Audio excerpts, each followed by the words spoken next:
Assalamualaikum warahmatullahi wabarakatuh. Kami dari kelompok 6 akan mempresentasikan analisis buku tema 6 kelas 1 dengan judul Lingkungan Bersih, Sehat, dan Asri dari buku tematik Terpadu Kurikulum 2013.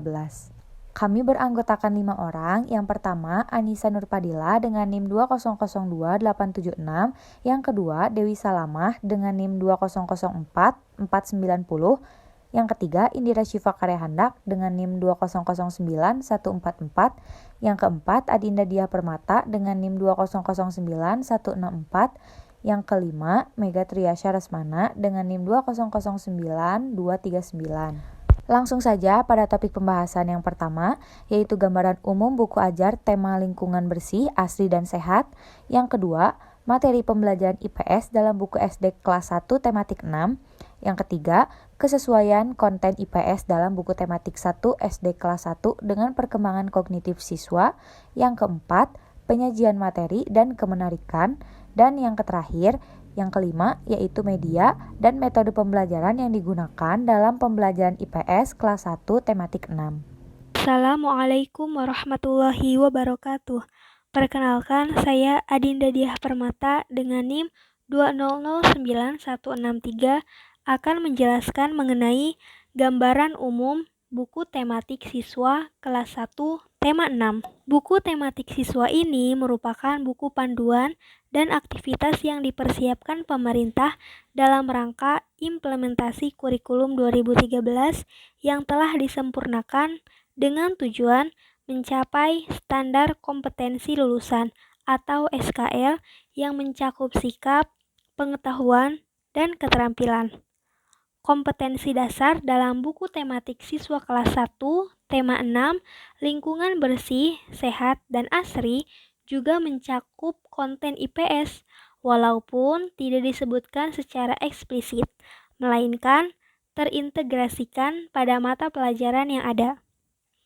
Buku tematik siswa kelas 1 kelas 6 terdiri dari 4 subtema yang masing-masing subtema terdiri dari 6 pembelajaran. Mata pelajaran Pendidikan Pancasila dan Kewarganegaraan atau PPKN, Bahasa Indonesia, Matematika, Seni Budaya dan Prakarya atau SBDP, serta Pendidikan Jasmani, Olahraga, dan Kesehatan merupakan mata pelajaran yang terdapat di dalam buku tematik siswa ini. Aktivitas belajar dalam pendekatan saintifik. Kurikulum 2013 merupakan kurikulum yang menggunakan pendekatan saintifik dalam proses pembelajaran. Pendekatan saintifik merupakan proses pembelajaran yang menggunakan proses berpikir ilmiah. Pendekatan ilmiah dapat dijadikan sebagai jembatan untuk perkembangan dan pengembangan sikap, keterampilan, dan pengetahuan peserta didik. Aktivitas belajar yang dilakukan dalam melaksanakan pendekatan saintifik yakni sebagai berikut. Yang pertama, mengamati. Aktivitasnya meliputi melihat, mengamati, membaca, mendengar, menyimak dengan atau tanpa alat. Nah, kompetensi yang dikembangkan adalah melatih kesungguhan, ketelitian, dan mencari informasi dari suatu pembelajaran. Yang kedua adalah menanya. Contohnya dengan mengajukan pertanyaan. Nah, mengajukan pertanyaan diawali dengan bimbingan guru sampai dengan mandiri. Dengan bertanya, diharapkan siswa dapat mengembangkan rasa ingin tahu, kreativitas, serta dapat berpikiran kritis sebagai bekal untuk hidup cerdas dan belajar sepanjang hayat. Yang ketiga adalah mengumpulkan informasi. Mengumpulkan data dan informasi merupakan suatu keharusan ketika telah selesai melakukan kegiatan eksperimen. Contoh aktivitasnya meliputi membaca dari sumber lain selain buku teks, mengamati objek, dan wawancara dengan narasumber. Yang keempat, mengasosiasikan atau mengolah informasi. Nah, kegiatannya berupa menganalisis data, Contohnya membuat kategori, menentukan hubungan data, serta menyimpulkan hasil analisis data atau informasi. Dan yang kelima, mengkomunikasikan, yakni menyampaikan hasil pengamatan yang berupa kesimpulan, baik dalam bentuk lisan, tulisan, diagram, bagan, atau media lainnya. Nah, aktivitas belajar dalam melaksanakan pendekatan saintifik ini telah tercantum dalam buku tematik siswa kelas 1 tema 6 yang dikemas dalam bentuk ajakan, yakni sebagai berikut. Yang pertama, aktivitas mengamati dalam kalimat ajakan, ayo mengamati dan ayo membaca. Contohnya, pada gambar 1, subtema 1 memuat konten IPS yakni berkomunikasi dengan teman. Lalu gambar 2, subtema 2 memuat konten IPS yakni bermain dan berkomunikasi dengan teman. Pada gambar 3, subtema 3 memuat konten IPS yakni bekerja sama dan persatuan. Lalu di gambar 4, subtema 1 memuat konten IPS yakni kerja bakti. Dan pada gambar 5, subtema 2 memuat konten IPS yakni kerja bakti dan norma sosial. Terakhir, di gambar 6 memuat konten IPS yakni kerja bakti. Yang kedua, aktivitas mencoba tertuang dalam kalimat ajakan, ayo mencoba, ayo berlatih, ayo berkreasi, ayo bernyanyi, ayo menari, dan ayo bermain peran. Contohnya, pada gambar 7 subtema 2 memuat konten IPS yakni berkomunikasi dengan teman. Selanjutnya di gambar 8 subtema 3 yang memuat konten IPS yakni kerja bakti. Dan juga pada gambar 9 subtema 4 yang memuat konten IPS yakni berkampanye dan berkomunikasi lewat tulisan. Berlanjut ke poin 3, yakni aktivitas menalar yang mencakup mengumpulkan dan mengolah informasi. Tercantum dalam ajakan ayo berdiskusi. Contohnya pada gambar 10 subtema 1 yang memuat konten IPS yakni berdiskusi. Begitu pula pada gambar 11 subtema 2 yang memuat konten IPS yakni berdiskusi. Dan pada gambar 12 subtema 4 juga memuat konten IPS yakni berdiskusi dan norma sosial. Nah, yang terakhir, aktivitas mengkomunikasikan yang tertuang dalam ajakan ayo bercerita dan ayo menulis. Contohnya, pada gambar 14 subtema 1 yang juga memuat konten IPS yakni berkomunikasi dan bercerita.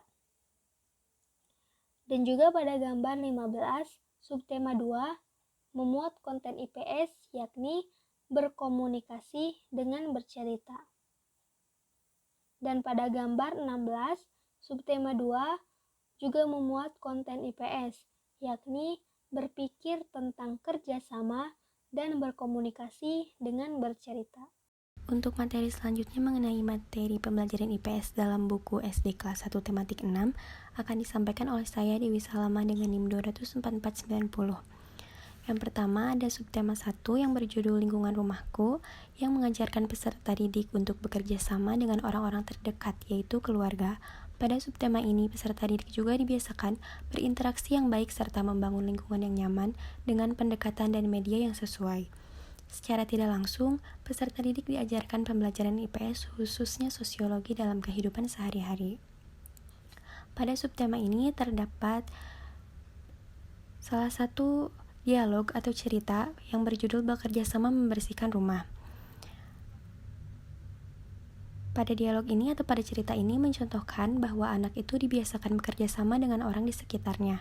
Anak akan lebih terlatih dan paham bagaimana cara bekerja sama yang baik dengan melalui contoh seperti pada dialog atau cerita yang tertera pada subtema tersebut. Selain itu, terdapat pula gambar yang menunjukkan interaksi antara anak yang baik dengan teman sebaya maupun dengan orang tua melalui metode permainan. Subtema 2, subtema selanjutnya berjudul lingkungan sekitar rumahku. Pada subtema ini, peserta didik mulai dikenalkan dengan lingkungan terdekat setelah keluarga, yaitu lingkungan sekitar rumah. Pengenalan dimulai dengan hal-hal seperti denah rumah, letak tempat yang ada di sekitar rumah, serta interaksi antara tetangga dan juga teman bermain di rumah. Pada subtema ini, tertera gambar-gambar seperti denah atau peta rumah-rumah yang ada di suatu tempat, serta ada gambar letak tempat-tempat seperti taman, sungai, dan lain sebagainya. Pada subtema ini juga terdapat gambar yang menunjukkan kondisi di sekitar lingkungan rumah. Peserta didik diajarkan mengenali denah di sekitar rumahnya, letak berbagai tempat di sekitar rumahnya, serta kegiatan bersama-sama dengan tetangga dan teman sebaya, seperti kerja bakti dan juga bermain di taman. Subtema selanjutnya yaitu subtema 3 yang berjudul lingkungan sekolahku. Tidak jauh berbeda dengan subtema sebelumnya, subtema ini mencakup interaksi dan juga kerjasama yang lebih luas lagi cakupannya, yaitu dengan seluruh warga sekolah, disertai dengan penanaman mengenai persatuan dalam menjaga lingkungan sekolah yang disesuaikan dengan nilai-nilai Pancasila. Contohnya saya akan bacakan salah satu cerita yang ada pada subtema ini. Kebersihan lingkungan sekolah merupakan tanggung jawab semua warga sekolah. Semua warga sekolah harus memiliki rasa persatuan dalam menjaga lingkungan sekolah. Memiliki rasa persatuan adalah sikap yang sesuai dengan sila ketiga Pancasila. Dalam subtema ini juga disertai gambar-gambar Pancasila, dan juga siswa diajarkan bagaimana caranya berinteraksi yang baik dengan seluruh warga sekolah dengan metode bermain, yaitu contohnya menemukan benda-benda yang telah ditunjukkan oleh guru.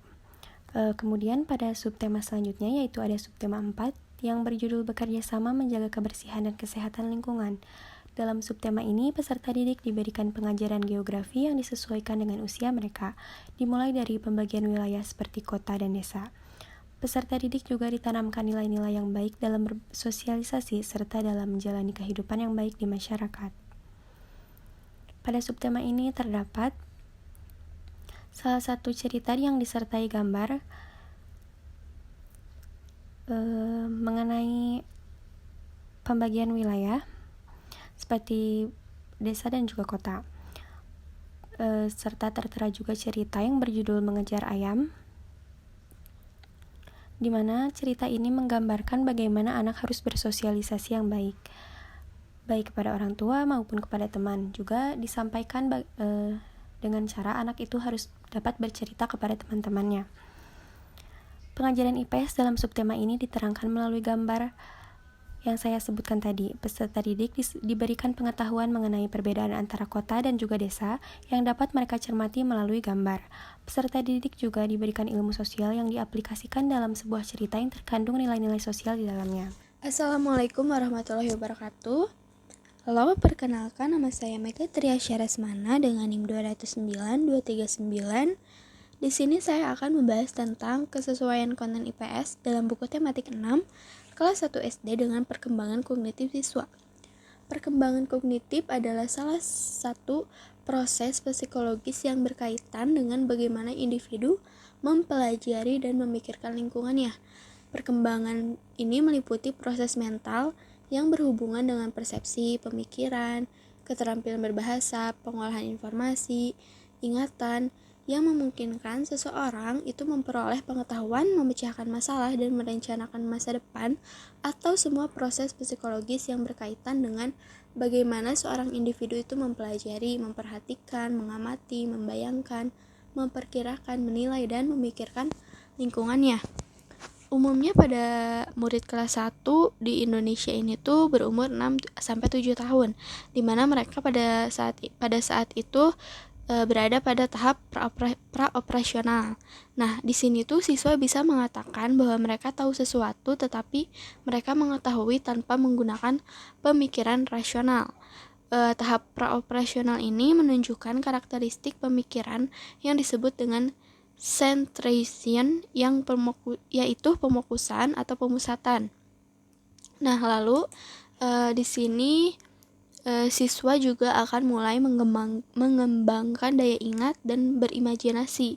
Di tahap perkembangan kognitif ini, dia juga mulai memahami sesuatu secara simbolik. Nah, pada buku tematik 6 kelas 1 ini yang berjudul Lingkungan Bersih, Sehat, dan Asri, terdapat muatan konten IPS dalam kehidupan manusia di lingkungan yang mencakup pengetahuan, nilai keterampilan yang berupa berpikir, membaca, belajar, memecahkan masalah, dan memberikan nilai sosial serta membangun sikap mandiri, bekerja sama, bertanggung jawab, dan kreatif. Buku tematik 6 kelas 1 ini tuh terdapat beberapa subtema, ada 4 subtema dan di sini saya akan menjelaskan secara satu persatu. Nah, yang pertama itu saya akan membahas subtema 1 di mana di sini membahas tentang lingkungan rumahku. Di sini ada gambar ya. Gambar ini tuh menunjukkan bahwa ada 2 gambar rumah, yang satu itu seperti ada sampahnya dan yang satu itu bersih. Nah, pada tahap ini tuh seorang siswa akan menjawab mana rumah yang lebih nyaman itu untuk ditinggali adalah pada gambar B. Karena di sini siswa itu bisa menggunakan pikiran yang rasional, di mana di sini siswa bisa mengetahui perbedaan yang terdapat pada kedua gambar tersebut. Nah, yang kedua ada subtema 2 dengan lingkungan sekitar rumahku. Di sini tuh ada 2 gambar ya, teman-teman. Yang pertama itu ada materinya, di mana di sini dijelaskan dulu nih kalimat yang biasanya digunakan atau untuk ajakan ya, diawali dengan kata mari atau ayo, dan di sebelahnya lagi tuh ada gambar tugas di mana seorang anak itu harus mengamati sebuah percakapan dan kemudian menuliskan di kolom yang tersedia berupa kalimat ajakan dan kalimat tanggapan. Nah, pada penugasan tersebut penulis meyakini bahwa di sini siswa bisa mengerjakan tugas tersebut dengan perintah yang ada ya, karena sebelumnya sudah dijelaskan bahwa di sini anak mendapatkan pengetahuan terlebih dahulu mengenai kalimat ajakan yang biasanya diawali dengan kata mari atau ayo. Nah, selanjutnya ada subtema 3 dan 4. Nah, ini ada 2 gambar. Yang sebelah kiri itu gambar pengukuran berat sampah, itu berada pada subtema 3. Dan yang sebelah kanan di mana itu tabel untuk menjodohkan itu berada pada subtema 4. Nah, pada kedua penugasan ini tuh bisa jika dikaitkan dengan tingkat perkembangan kognitif siswa, itu siswa bisa menggunakan daya imajinasinya dan memahami sesuatu dengan cara simbolik. Nah, di sini tuh penulis itu menganalisis bahwa pada gambar sampah tersebut itu terdapat ketidaksesuaian yang penulis yakini itu akan membuat siswa kebingungan. Misalnya tuh ada pada gambar 1, di situ ada gambar sampah plastik itu sama beratnya dengan 2 bola tenis. Lalu pada gambar selanjutnya ada sampah kelereng itu sama beratnya dengan 4 bola tenis, dan pada gambar 3 itu ada sampah kertas yang beratnya itu sama dengan 3 bola tenis. Nah, seperti yang kita ketahui ya, walaupun di sini siswa itu sudah bisa menggunakan imajinasinya, tetapi jika mereka diberikan tugas seperti ini tuh rasa-rasanya masih membingungkan gitu ya, karena seperti yang kita tahu bahwa murid kelas 1 ini tuh dalam pemberian tugas itu benar-benar harus dijelaskan sejelas-jelasnya. Lalu juga walaupun ada keterangan nih pada gambarnya itu penulis rasa siswa masih akan sangat kesulitan. Lalu pada gambar sebelahnya itu yang menjodohkan, di sini tuh kan kami juga berpendapat bahwa hal ini tuh kurang relevan karena di sini siswa diharuskan menghitung terlebih dahulu. Sedangkan seperti yang kita tahu dalam hitung-menghitung itu kadang tingkat kefokusan seorang siswa itu kan beda-beda. Jadi menurut kami itu akan cukup menyulitkan karena contohnya ada pada gambar 4 di sini tuh hampir seluruhnya itu berisi 10, sedangkan pada gambar terakhirnya itu berisi 9. Jika muridnya tidak teliti, maka akan terjadi hal yang jadinya murid kesulitan gitu atau tidak fokus atau salah menjawabnya bahkan. Sekian penjelasan yang dapat saya jelaskan. Assalamualaikum warahmatullahi wabarakatuh. Perkenalkan, nama saya Anissa Nurpadila dengan NIM 2002876. Di sini saya akan menjelaskan hasil analisis mengenai penyajian materi dan kemenarikan buku tema 6 kelas 1. Yang pertama ada pencapaian tujuan pembelajaran. Di dalam buku siswa tematik 6 kelas 1 tidak tercantum tujuan pembelajaran, sehingga guru perlu memberikan pengertian yang lebih luas agar siswa dapat memahami dan memaknai materi apa yang akan dipelajari dalam buku tematik 6 ini. Tujuan pembelajaran disampaikan agar para siswa dapat mengikuti setiap pembelajaran yang akan dilakukan sekaligus untuk mengukur diri para siswa dalam rangka mencapai pembelajaran tersebut. Yang kedua, ada pentahapan pembelajaran. Di dalam buku siswa tematik 6 kelas 1 ini, tahap-tahap pembelajaran dibagi menjadi beberapa bagian. Di antaranya, pengenalan materi sebagai dasar untuk menerima dan mengaitkan ide-ide untuk dipelajari. Inti sebagai isi kegiatan dari pembelajaran, serta kesimpulan sebagai penutup kegiatan pembelajaran. Di dalam buku siswa tematik 6 kelas 1, seluruh tahapan pembelajaran dilakukan secara runtut dan sesuai. Pengenalan materi dilakukan dengan cara mengajarkan siswa untuk mengamati gambar lalu menjawab pertanyaan. Pada pengenalan materi ini, siswa diajak untuk mengamati sebuah gambar dan mengaitkannya dengan pengalaman pribadi. Kegiatan ini dilakukan untuk mengingat pengetahuan yang dimiliki oleh siswa serta mengembangkan pengetahuan yang belum dimiliki oleh siswa. Dalam kegiatan inti, siswa diajak untuk melakukan aktivitas pembelajaran yang dapat mengembangkan kemampuan kognitif, afektif, maupun psikomotor melalui pencapaian tujuan pembelajaran. Inti pembelajaran ini dapat memberikan pengalaman bermakna kepada siswa. Kesimpulan dalam buku tema ini, siswa diminta untuk merefleksi dirinya ketika melakukan kegiatan pembelajaran. Di akhir, siswa diberi tugas untuk mewawancara teman mengenai aturan menjaga kebersihan. Hal ini sesuai dengan penutup pada pembelajaran, tetapi guru juga perlu memberikan penekanan terhadap apa yang telah dipelajari oleh siswa agar pengetahuan siswa lebih berkembang. Yang ketiga, ada kemenarikan bagi siswa. Bagi anak SD, topik-topik yang berkaitan dengan lingkungan mereka akan menarik, dan lebih menarik jika mereka mendengarkan informasi baru yang dapat menambah wawasan. Namun, di dalam penyajiannya harus menyesuaikan dengan karakteristik anak SD, sehingga masih terdapat beberapa bagian yang kurang sesuai dan perlu diperbaiki.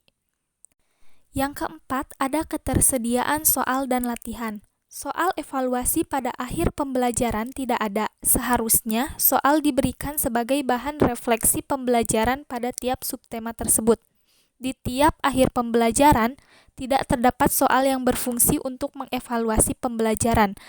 Latihan-latihan soal diperlukan untuk mengukur kemampuan siswa sebagai bahan untuk mengukur sikap serta penanaman nilai sosial.